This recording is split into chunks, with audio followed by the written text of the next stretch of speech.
Em 2025 foi realizado pela primeira vez o Super Mundial de Clubes, que contou com a presença de nada menos que 32 clubes e realizado nos Estados Unidos. E a decisão foi entre Chelsea e Paris Saint-Germain, com os ingleses ficando com a taça ao vencer por 3-0 com autoridade. Esse Super Mundial será realizado a cada 4 anos, sempre no ano anterior à Copa do Mundo de Seleções, e sua próxima edição está marcada para o ano de 2029. Bom, desde o ano 2000 a FIFA realizava anualmente o Mundial de Clubes, reunindo os campeões de todos os continentes, além de destinar uma vaga para o campeão do país sede. Mas com a criação do Super Mundial, essa competição anual teve sua existência ameaçada. Porém, em 2024, a entidade máxima do futebol reformulou essa competição, dando vantagem para clubes da Europa estrearem diretamente na final, enquanto que os sul-americanos sendo prejudicados, já que agora terão que disputar um jogo a mais, estreando nas quartas de final e não nas semis como era anteriormente. Além disso, essa competição deixou de ser chamada de Copa do Mundo de Clubes da FIFA, sendo agora rebatizada como Copa Intercontinental da FIFA, o que para mim não deixa de ser um Mundial de Clubes.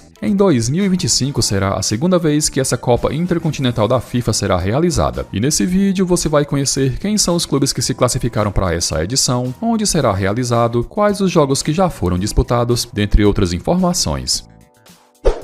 O primeiro clube que garantiu vaga na Copa Intercontinental foi o Auckland City da Nova Zelândia. Bom, a gente já tá careca de saber que esse time é soberano em seu continente, e em praticamente todas as edições do Mundial FIFA, ele está lá marcando presença. 18 clubes jogaram a Liga dos Campeões da Oceania em 2025, e presente no grupo A, o Auckland avançou na liderança somando 2 vitórias e um empate. A fase seguinte foi as semifinais, e lá o Auckland despachou o Ifira Blackbird de Vanuatu, vencendo por 2-0. A decisão foi contra o Eraki United de Papua Nova Guiné e vencendo por 2-0, foi pela 13ª vez campeão da Champions da Oceania, sendo esse também o 4º título consecutivo na competição.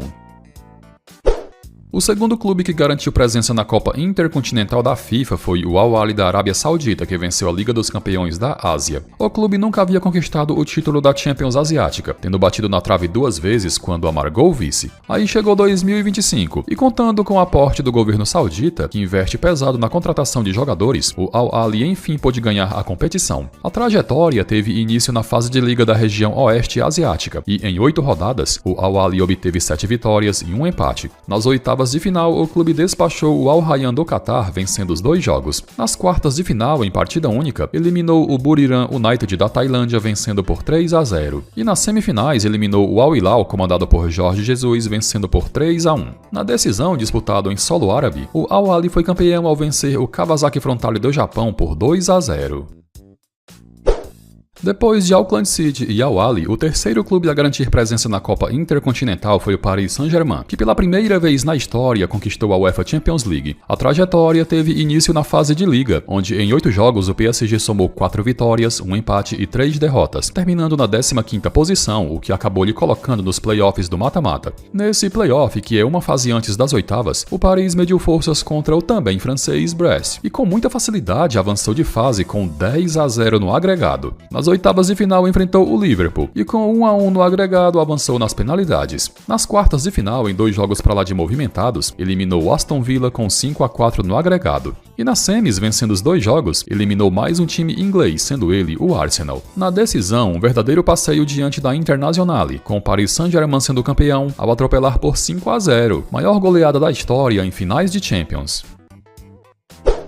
O quarto clube na sequência que garantiu participação na Copa Intercontinental foi o Pirâmides do Egito, que também perdeu a virgindade continental nesse ano de 2025. Sendo um clube jovem, o Pirâmides foi fundado em 2008 em Cairo, no Egito, e jogando a Champions Africana pela segunda vez, conquistou o título. O caminho até a glória teve início na primeira fase, quando, com muita facilidade, eliminou o JKU de Zanzibar com 9-1 no agregado. Na segunda fase foi a vez de eliminar o APRFC de Ruanda com 4-2 no agregado. Classificado para a fase de grupos, o Pirâmides avançou ao mata-mata na vice-liderança, tendo campanha idêntica ao líder Esperance de Tunis, mas no confronto direto o Pirâmides ficou em desvantagem. A fase posterior foi as quartas de final, e nela o clube eliminou o FAR Rabat de Marrocos. Nas semifinais, o adversário foi o Orlando Pirates da África do Sul, e a vaga na decisão foi garantida após vencer por 3-2 em seus domínios. E na decisão, em jogos de ida e volta, o Pirâmides foi campeão ao superar o Mamelodi Sundowns da África do Sul com 3-2 no agregado.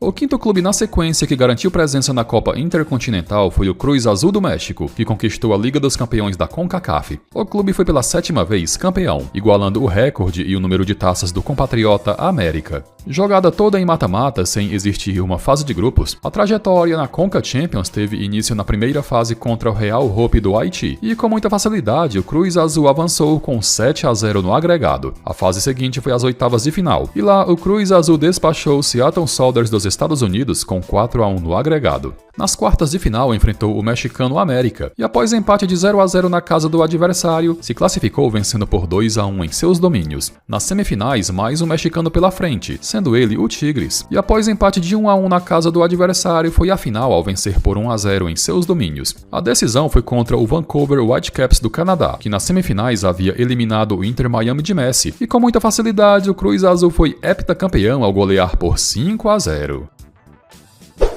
E o sexto representante da Copa Intercontinental sairá do confronto entre Flamengo e Palmeiras, que irão se enfrentar no próximo dia 29 de novembro em Lima pela final da Copa Libertadores. O caminho do Flamengo até a decisão teve início no grupo C, quando avançou na vice-liderança atrás da LDU. Nas oitavas de final, despachou o Internacional com 3-0 no agregado. Nas quartas, após disputa de pênaltis, o Mengo eliminou Estudiantes da Argentina. Daí, nas semifinais, com muita raça e dificuldade, despachou o Racing da Argentina. O caminho do Palmeiras até a decisão teve início no grupo G, e vencendo todos os jogos, avançou com 100% de aproveitamento. Nas oitavas de final, com muita facilidade, eliminou o Universitário do Peru. Nas quartas, vencendo os 2 jogos, despachou o River Plate. Aí, nas semifinais, com certa dificuldade, protagonizando uma remontada, eliminou a LDU. Do confronto entre Flamengo e Palmeiras, sairá o primeiro tetracampeão da Libertadores no Brasil, e essa final é, sem sombra de dúvidas, a maior entre clubes brasileiros no século XXI.